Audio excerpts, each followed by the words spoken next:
Welcome to Healing Generations, a podcast creating a dialogue uplifting the importance of healing, strengthening, and supporting our communities, and that addresses the disparities and inequities in communities of color. Healing Generations is brought to you by the Healing Generations Institute, a collaborative initiative of the National Compadres Network and the Brotherhood of Elders. Be sure to subscribe to stay up to date on our new releases.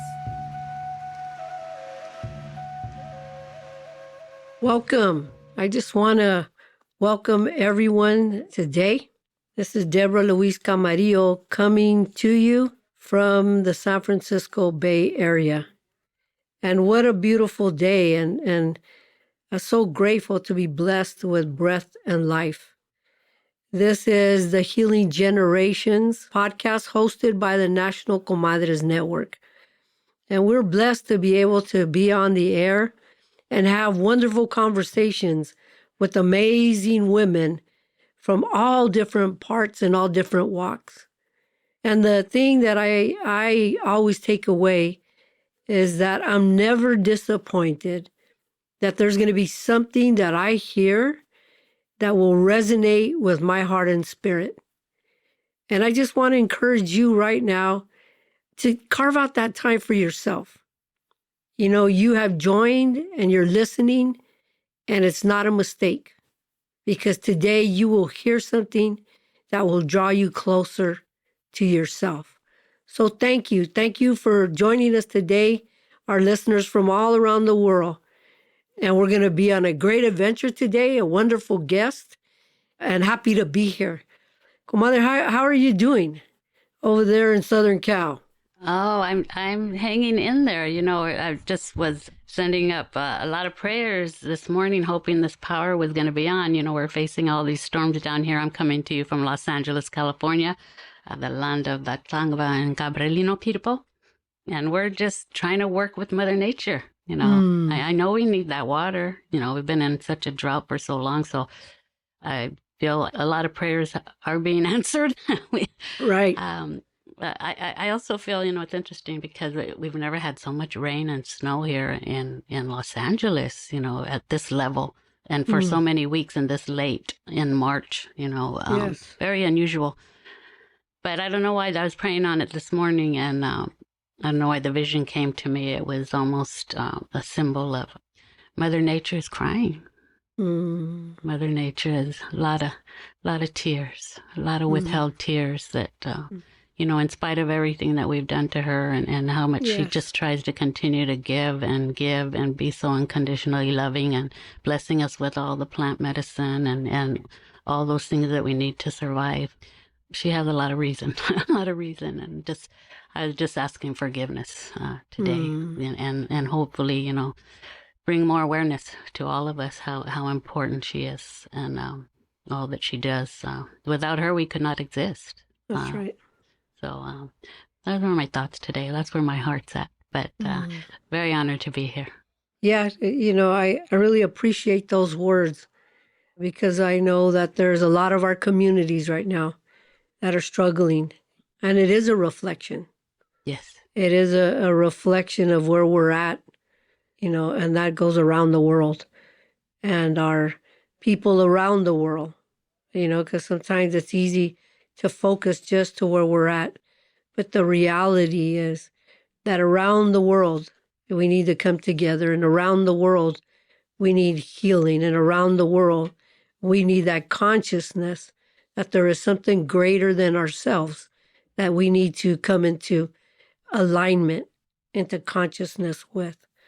And that's very exciting, because we have a guest here today that is very active in the community and in many communities. And so I'm very excited for our guest today, and know that there's going to be a wonderful conversation. You know, a lot of medicina is going to go out today. And so, comadre, let's just get to it. You want to introduce our guest for today? Oh, absolutely. I've been waiting for this for a long time. So special esta mujer. I've heard so much about her and her work and her work with Maestro Joriteo together, how much healing they brought to so many people, mujeres, and communities for so long. Her name is Ámate Cecilia Pérez. She is a decolonizing Pipil Nahuatl from Cutzcatlan, El Salvador, and the founding director of Decolonizing Race and the Latinx Racial Equity Project. She is a race equity and liberation trainer, a social justice warrior, and a writer. Ms. Pérez has directed multiple organizations, national and transnational. Prior to her social justice experience, Ámate worked as a print and radio journalist. Ms. Pérez and her family fled the Salvadorian Civil War in the early 1980s. Ámate Pérez is queer, a martial artist, a mother who now lives in Inverness on unceded and occupied Coast Miwok and Tamal Indian Territory. Interesting. I just can't wait to hear your medicina for today, all that hard-earned wisdom and experience and just all that medicine that your people bring. Looking forward to that. I'm going to pass the palabra to you, Ámate, let you share a little bit about yourself, your familia, your background, and maybe the work that you're connected to at this time. But I don't want to limit it there. I just want you to let your spirit come out and just be able to express whatever the ancestors are guiding you to say, wherever your heart's at today. This is a comadre platica.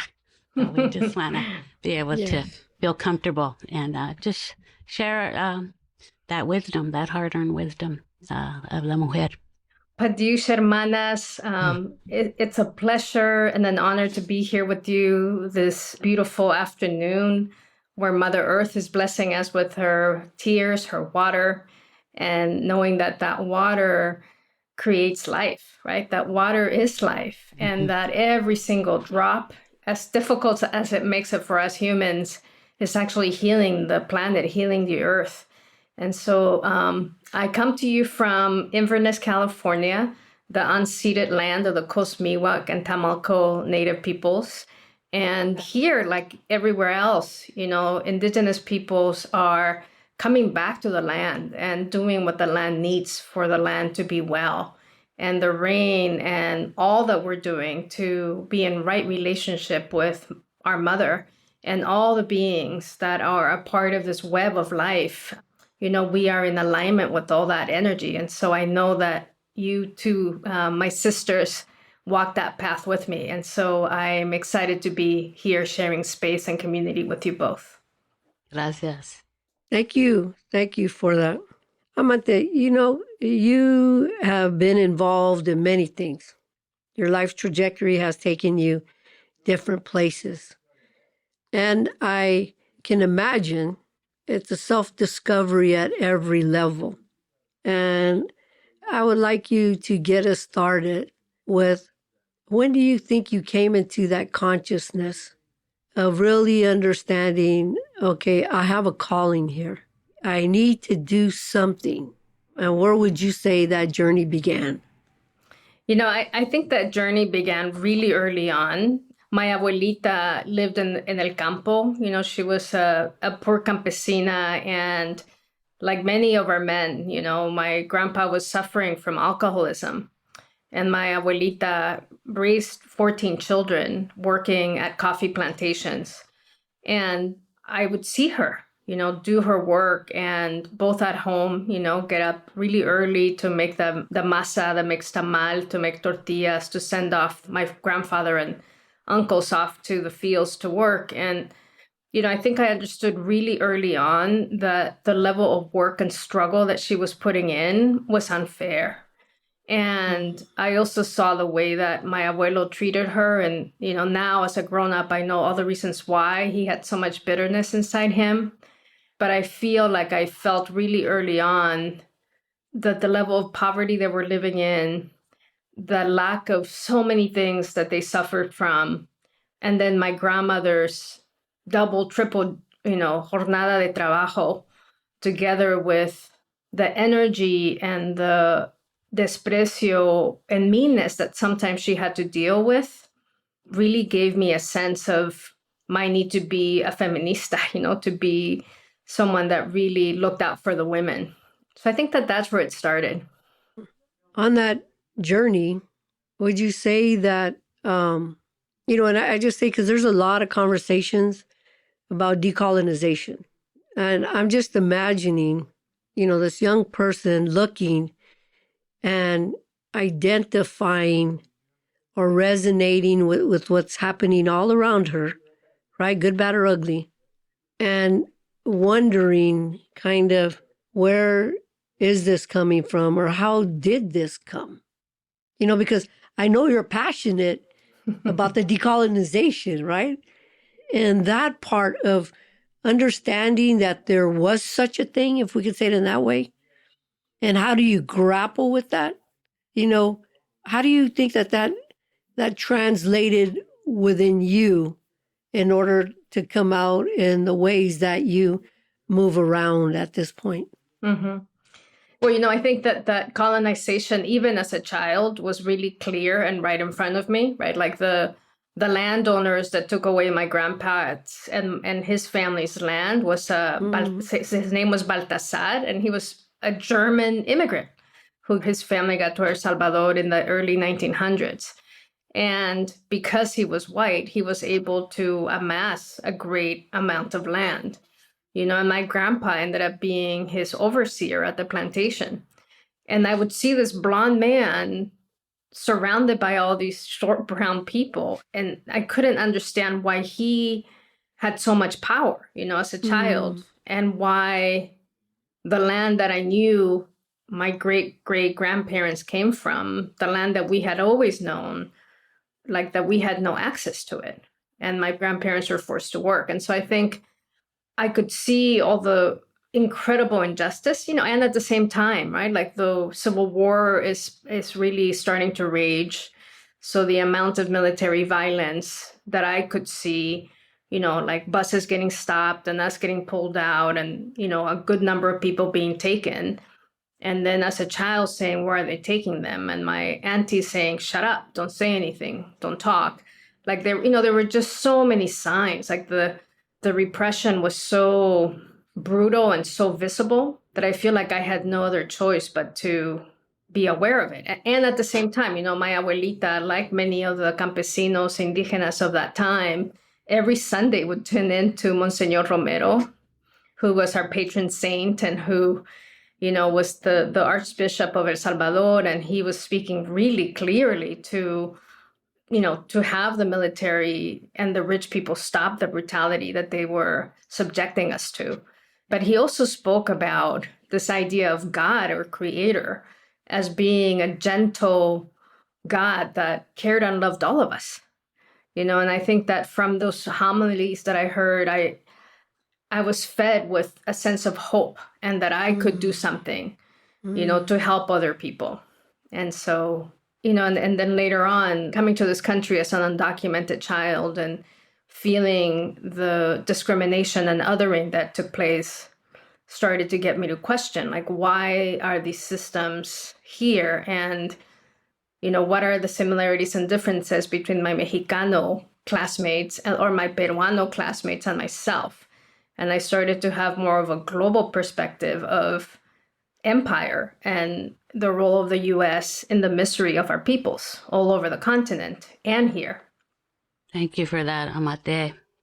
I can't imagine what that was like. Such a young age to have to process that and understand the bigger picture of what all that was meaning. I know it's no coincidence that, those experiences that you had to endure and go through and see your familia go through and knowing what your ancestors have gone through. It's not easy. It's not easy. We talk about intergenerational trauma and how that affects our bodies and how we hold that in our bodies. But I'm sure it's no secret to you that it was all preparation. All preparation for the powerful work that you're doing now. And there's so much more work to be done, especially when we're talking about racial equity.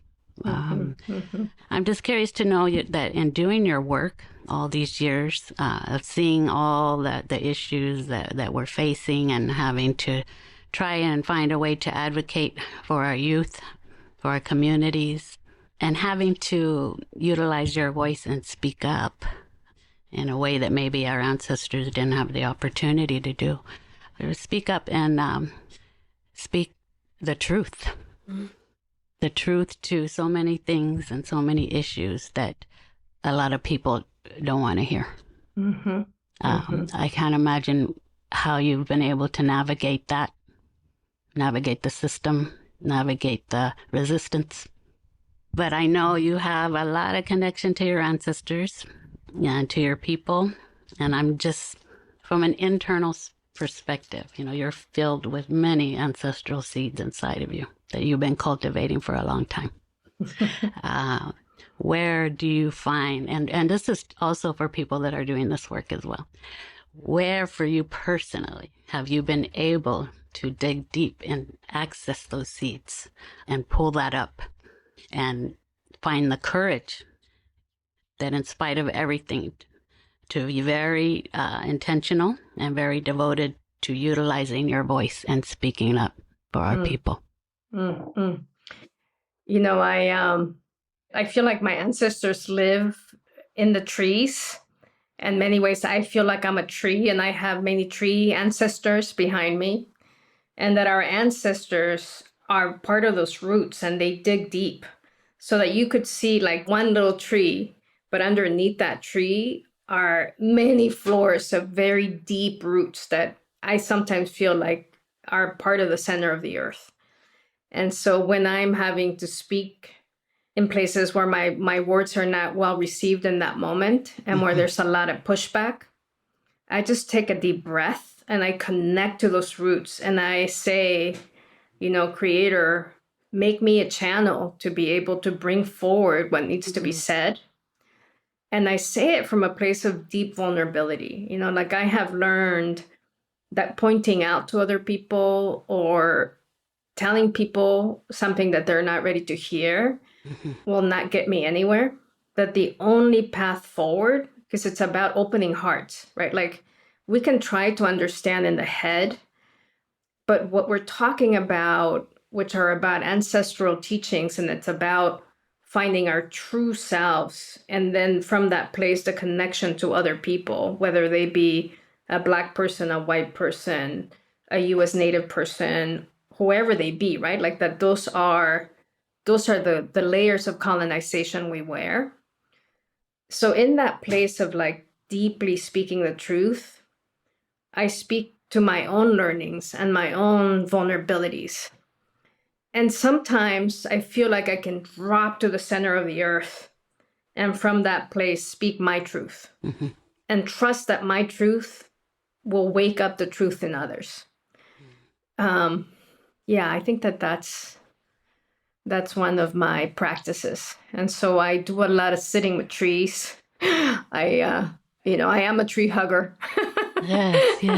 Because I love to smell them. I like to put my nose right in them and just take a deep breath. Before I knew that Japanese people do forest bathing and that now it's a new hippie thing that people do when they go forest bathe, I always felt really comfortable being surrounded by trees, climbing them, getting all in them. When I was a young person in college, I ended up spending like 6 hours sitting in a tree just because it felt so good to just be held by this amazing spirit. And so I highly recommend tree medicine. And as people that are connected to this earth, right? I think there's an understanding that we are connected to all that is around us. They were definitely here way before us, and they have a lot to teach us.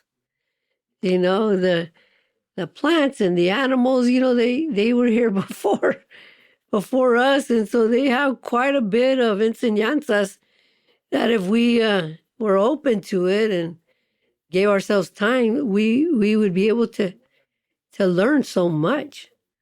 It amazes me when people say so callously that, oh, we're just cutting down one tree, without the understanding that really you're cutting down a whole community. It's the insects that are involved there, the birds, the leaves that has shade, like there's a whole community there that when you remove a particular part, then it disconnects the rest that's there. And I think One of the things that I know that you do is part of that is connecting people to information, connecting people culturally back to maybe things that they didn't even know about their own culture. Being that connector influencer, and that you navigate, with different communities. I had the privilege of sitting with you on a panel that we were addressing, right, racial equity.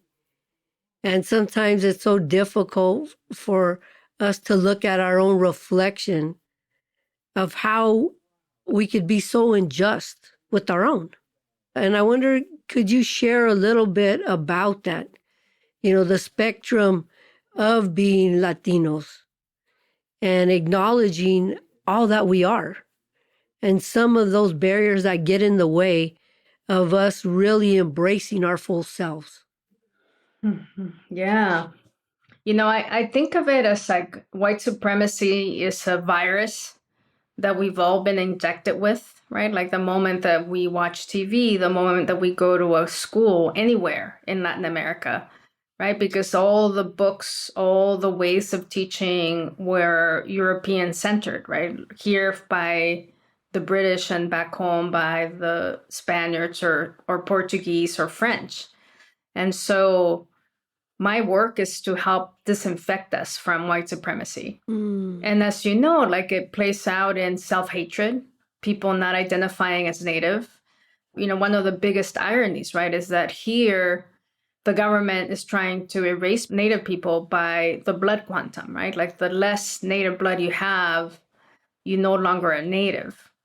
Back home, Latin America, they don't even use that because we've just let it go. Like we just call ourselves proud mestizos, or, so many people say I'm Spanish, really associating with the colonizers and not with our indigenous peoples and nations.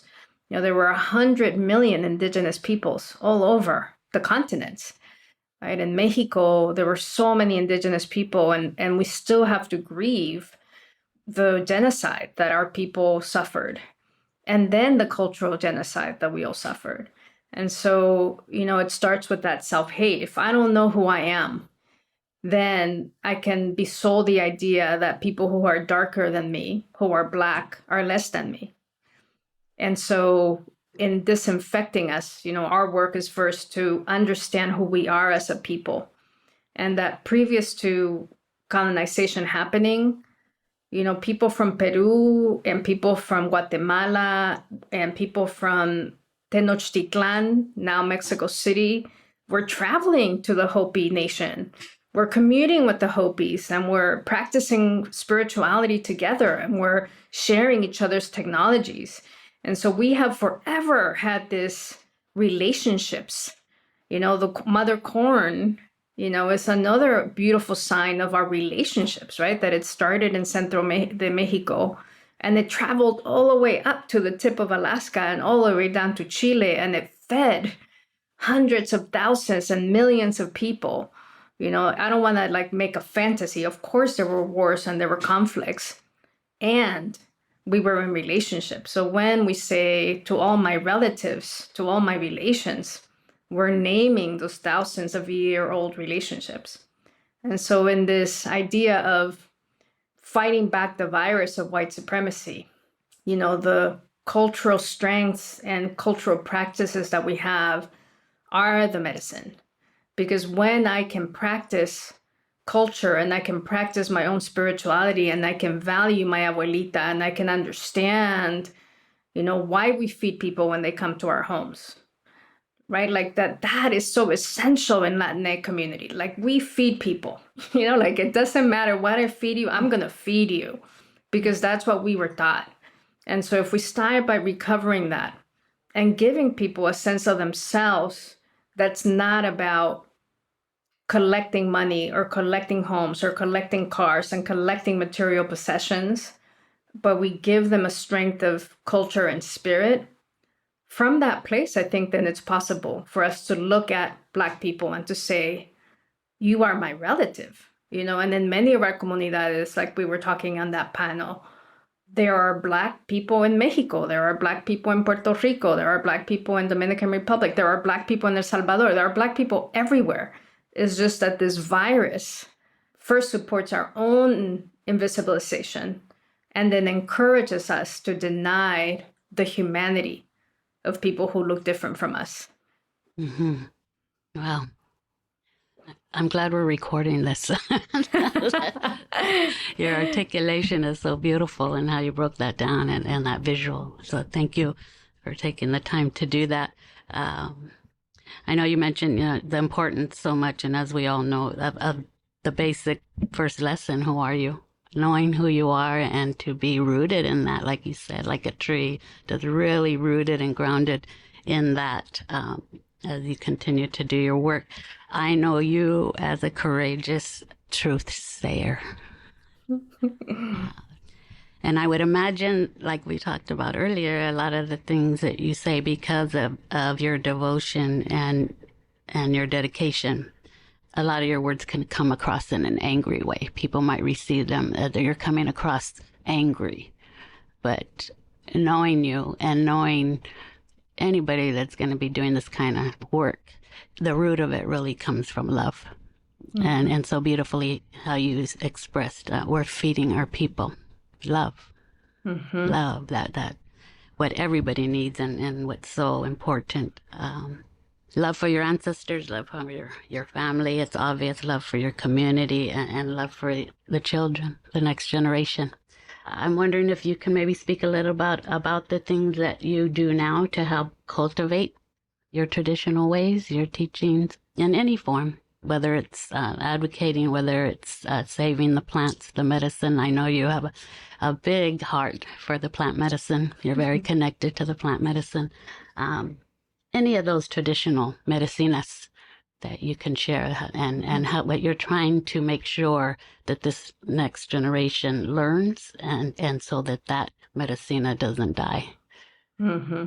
Mm-hmm. So, what I've been trying to cultivate is prayer and song. Mm-hmm. And, I often say, like, I'm not a singer, because I remember in high school, there was this choir teacher who thought I had a terrible voice. And so he shamed me a lot every time I sang. And so forever I was like, I don't sing. I'm not a singer.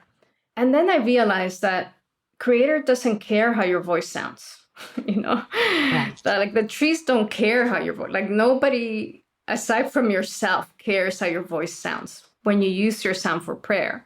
Mm. And so I get up every morning and I open my door and I say, hello, everyone.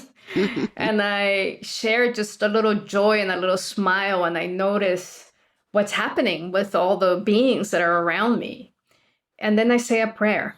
And I've been called more and more to say prayers in public. And the other day I got called to say a prayer and the prayer was awkward. And that never happened to me. And for a moment I was kicking myself. I was like, oh, that would, maybe I should have said I wasn't ready to do a prayer. And then what I realized is prayer is authenticity. So whatever it is that comes from your heart in that moment, even if it's you say something and then you stop and then you say something else, it doesn't flow. Mm-hmm. That there's no recipe for prayer. Prayer is your heart singing words or silence or a song. Beautiful. And so that's one practice that I've been really just paying attention to. Mm-hmm. The other one is just, as you said, really learning from all the different plants that are around me. Mm-hmm. So lately I've been collecting a lot of cedar and drying cedar and making cedar tea. And I'm going to experiment to make some cedar oil and just noticing the way that I feel after I engage plant medicine, mm-hmm. And so just paying attention. Mm-hmm. Those are some of the primary practices that I engage in. And, I do a lot of self-reflection. Mm-hmm. So I will read something and then I will write. And so I have a place where I write and I draw. And I try to create spaces where I feel that I'm a channel for Creator's medicine. Yes. So I will start writing free flow. And then all of a sudden an idea will come or a poem will come. and I just let it flow through me. Mm-hmm. So my sister, who you might know, Laila June, who's a Dene, beautiful poet, singer, academic, when she prayed with me, she would say, Creator, make me hollow bones so that your medicine can come through me. So I think that that visual of realizing that we're vessels, Mm-hmm. we are here to channel and to continue the good work that, abuelos y abuelas and creator and, the spirit, the heart of wind, the heart of fire has put us on this planet to do. Mm-hmm. And so I try to create spaces for that. Sometimes it looks like just walking on the land with no agenda and just seeing what I notice. Mm-hmm. Sometimes I'll notice like a little colony of mushrooms and I approach them and I say, thank you so much for being here, and I just express my joy. And I guess joy as a practice, just having that like, like, what is that? It's the excitement of meeting a new relative, Mm. Beautiful. Yeah, that really being present, right? Being present with everything that's around. We've talked a little bit about some of the things that you are currently in, but you as a person, now, I don't know if people paid attention when Maestras shared a little bio at the beginning, but there's two parts that got my attention. Martial artist, Right? right? Yes. Yeah, and I'm like, wow, that's amazing, right? And I wish you would share a little bit more about that. And also, in this day and time, the space when there's a lot of conversations around culture and queerness. I wonder if you would just elaborate on those two themes for a minute. Yeah. So, I grew up, I'm a total femme, And so I grew up like loving like little ruffly dresses. And my mom would just say, sit like this. And I would sit like that. And then then I was 21 and I was mad at a lot of things. And I was living in Guatemala and I was seeing political repression and I was feeling really helpless and really scared. So I started to take up Taekwondo. And just the occupying my body, I think as Latina, as indigenous women, somehow like the body I felt like I wasn't encouraged to fully use it, right? So stepping into doing Taekwondo and actually kicking and then feeling the impact of my body on something else gave me a sense of power and confidence and groundedness that I had never felt before. And then I came to the Bay Area to go to grad school at Cal.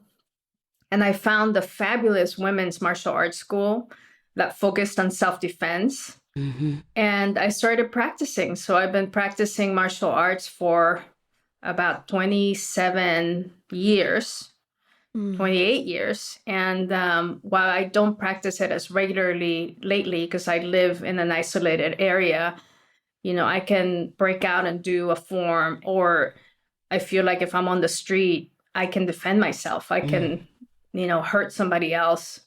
And of course, given my values of love, like I know how to hurt someone enough to stop them from hurting me. I would never want to take someone's life. Mm-hmm.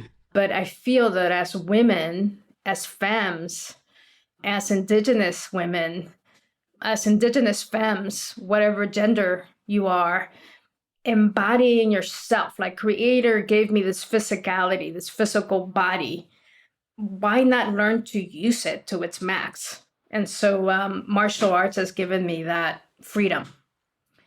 And, queer, I love that you said, and I use the word queer because lesbian feels really narrow and not accurately describes who I am. Like I feel that I fall in love with people. And a person may be whatever gender they are. And to me, it's not about the gender or the biology, but it's about the spirit and the human being that I'm in front of. Of course, I very much defend queer politics or queer culture and queer right to be, because this heteronormative, you're either female or male, you're straight or you're gay is a part of colonization. You know, in our people's ways, there were many genders, and there continue to be many genders. And there continue to be many ways of being in relationship and being family. And so for me, the queer community allows an expansive expression of humanity. And to me, I want to be as expansive as possible. I don't want to be reductive. And so I call myself queer for that reason, to be able to express this expansive creativity and support the right of people to be alive, you know, because we know that trans women in our communities are the ones who suffer incredible violence. They get murdered in our communities because they are misunderstood. And yet we know that in our communities, trans people were revered. And so how do we come back to our indigenous values, encountering the heteronormative, anti-gay agenda of, you know, white supremacy? Yeah, I appreciate the conversation because I think we should be talking more about this. And you're right, we come from places that appreciate and embrace, not dissect and separate, which is all about the invaders and the colonizers. It's all about defining in their own way without the consideration of the people that was there when they arrived. So I really appreciate that it is part of your conversation where you go. And also, I know that you have been also involved with unaccompanied minors and trafficking and women's work in that way also. Can you share a little bit about that and some of the efforts you've been involved with? You know, to be honest, I did that work under Carecen when I was leading Carecen, right? Because Carecen, the Central American Resource Center in San Francisco, we were very much ground zero when a lot of the unaccompanied minors were coming from Central America. And, we were also seeing the impact of immigration policies that were targeting Central American children. And in our transnational work, we also saw the policies back home that continue to criminalize poverty, right? And that continue to not provide livable jobs for people. And those are the push factors, and furthermore, we got to look at the role of the U.S. I would never be here if the U.S. hadn't invested billions of dollars to destroy our efforts to get collective land rights back, right? In the 80s. That was a fight of poor people to be able to get what we needed in order to survive in that country. And so it's all connected. U.S. foreign policy, which is based on extraction and exploitation of our peoples, and it's the ongoing colonization project, right? Now labeled NAFTA, now labeled whatever new economic development policies.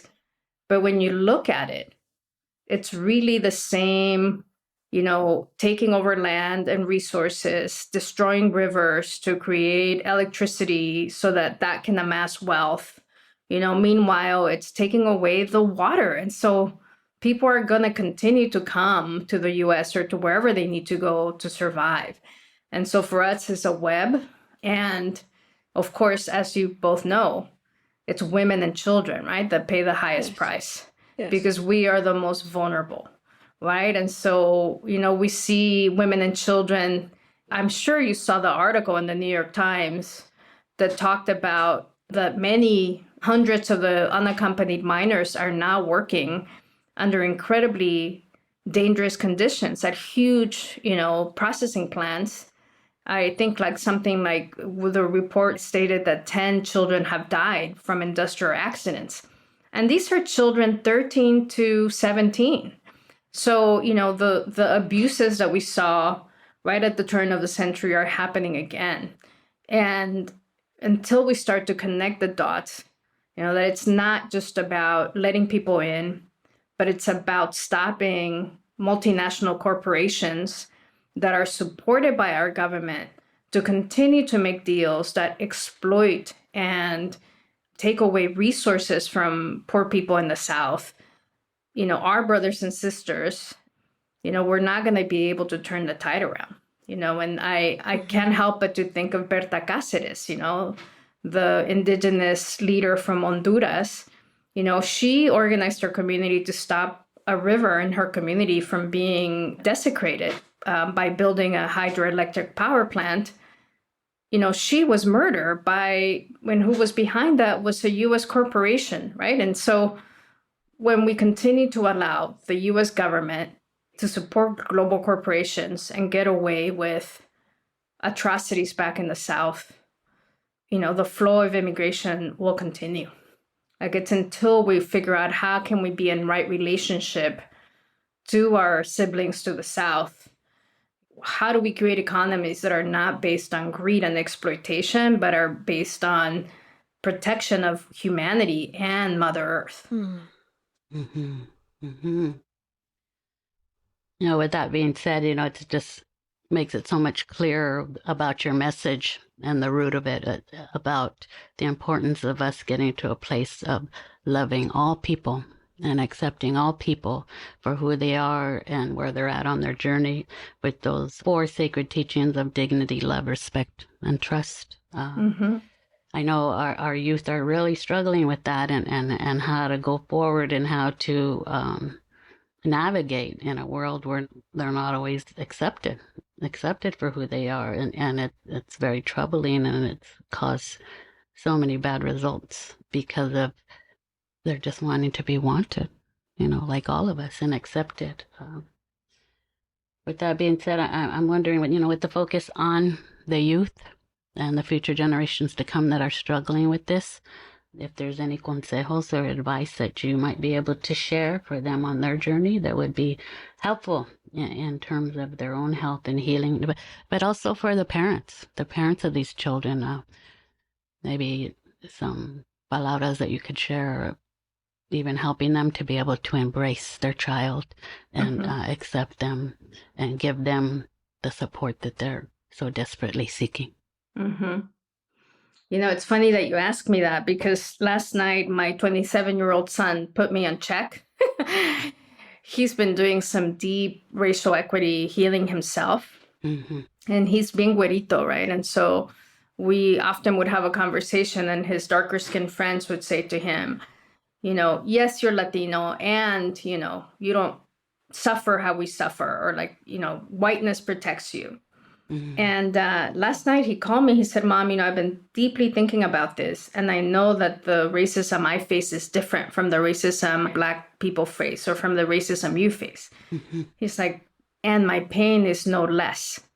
He was like, because imagine how I feel when I'm in a room full of people who are not Latino and who are white, and they start speaking poorly of Mexicanos, or they start speaking poorly of Black people, assuming that it won't hurt me.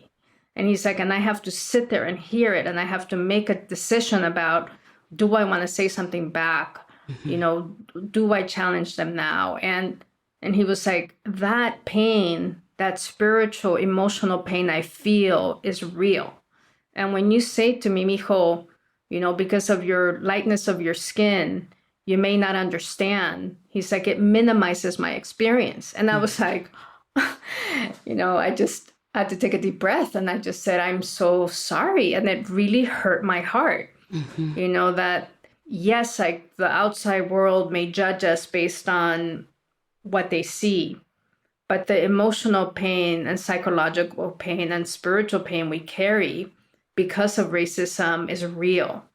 And so I think, as a parent, and to all parents, I say, young people are leading the way. Like, they're understanding themselves, and they're building relationships in ways that we never imagined. And their depth and understanding of race is very different, because it's from lived experience that's multiracial, multicultural. I think that we need to create more spaces to support them to reflect. And when they tell us something, believe them, listen, affirm their experience, and imagine that there's so much I don't know, based on my location, in my age, and my generational gaps. Right. And be humble. It's the tables turn, and at some point we no longer are the teachers, and they are the teachers. And so have the humility to step back and see what teachings they're offering us. Yeah, it's how do they say, out of the mouth of babes? right? You know, I mean, we have a lot to learn from the youngsters, you know, these days. I know I'm in many spaces with them, and they're like, I need to feel you. Mm-hmm.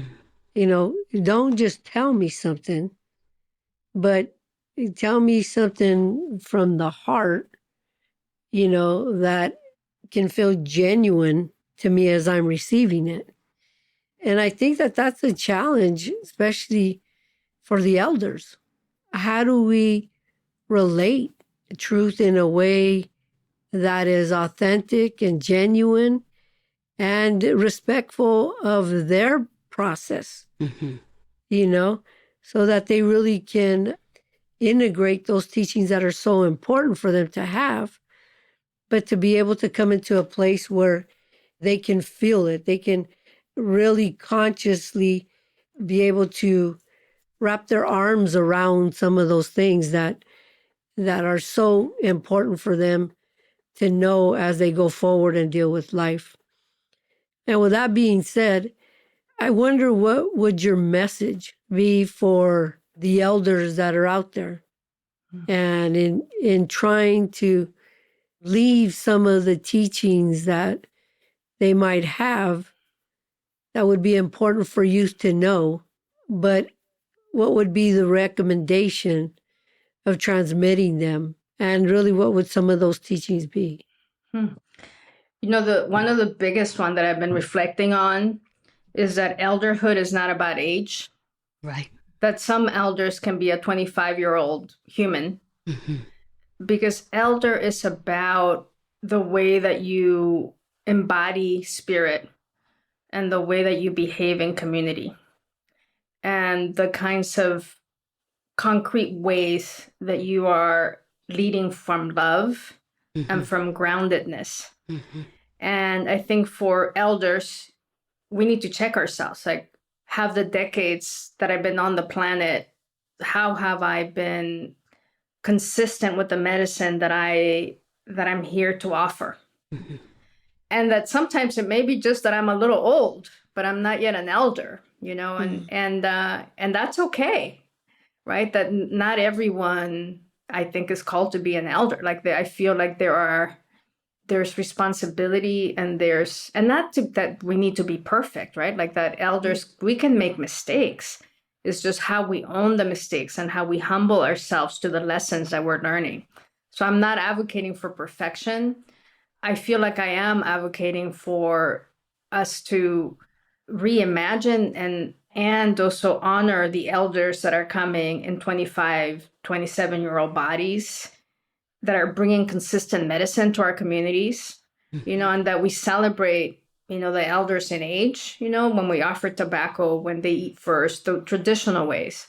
And that we also honor symbolically the youth who are saying, I'm willing to carry it, because they need to be fed to feel like we see them in order for them to continue these teachings, right? Because if not, you know, youth get burnt out of like fighting us, right? Like, if they're bringing ideas forward that are desperately needed, and, you know, I'm just like not listening because they look young, and therefore I'm not going to pay attention, you know. So that to me is like more separation, domination habits that come from colonization and white supremacy, right? That if in the end what we're trying to do is build communities that are healthy, you know, that elderhood is about who is embodying spirit. It's reminding me of the Olin. Beautiful. That reciprocity, you know, the giving and taking from each other, and being willing to receive, to listen, to be present without judgment, without criticism, you know, just honoring our youth where they're at. And I know they're just so used to being told what they're supposed to be doing and what the expectations are and what success is, and all, you know, it's all mapped out for them. But very seldom do we take time to listen to their medicine and their spirit and the medicine that they bring. Is I can't agree with you more. So important. So very important. So thank you for reminding us of that and that need. And we're coming to an end, and I don't want it to be ending. You've shared so much on so many levels already, but I just want to give you the opportunity before we close this conversation. Is there any other consejos in your spirit, in your heart, that you feel would be important for us to hear, whether it be the younger generation, whether it be the elders, whether it be the elders, whatever quadrant you're in, that you feel, some of those things that I know you shared about the plant medicine and how powerful that is, and being rooted and being able to speak up, use your voice, honor your ancestors, not being older, but being elder. So many levels. I know the ancestors are rejoicing with you right now. I can just feel it. I have goosebumps all over me, and they're very proud of you. And just want you to know that my spirit feels to let you know that. Yeah, any of that ancestral wisdom that you want to share.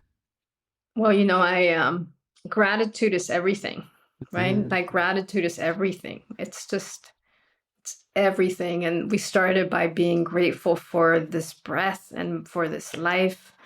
And so I just want to be in the practice of offering gratitude and just saying to Maestra Deborah, it's just your spirit is so grounded and so peaceful and so inviting that I'm so grateful Creator has given you life and has connected us so that we can be in the work and in the joy that Creator has put us on this planet to be and do. So I'm grateful to you and to your ancestors for having lived and having experienced joy and suffering and all the teachings so that you could be here. And Susie, it's my first time meeting you in the flesh. I've heard about you too. And I just want to express gratitude for your beautiful spirit and your beautiful being and that smile and the aliveness that comes out of your eyes. I see that you are deeply protected and deeply loved. And I'm just grateful to get to know you and to spend this hour with you.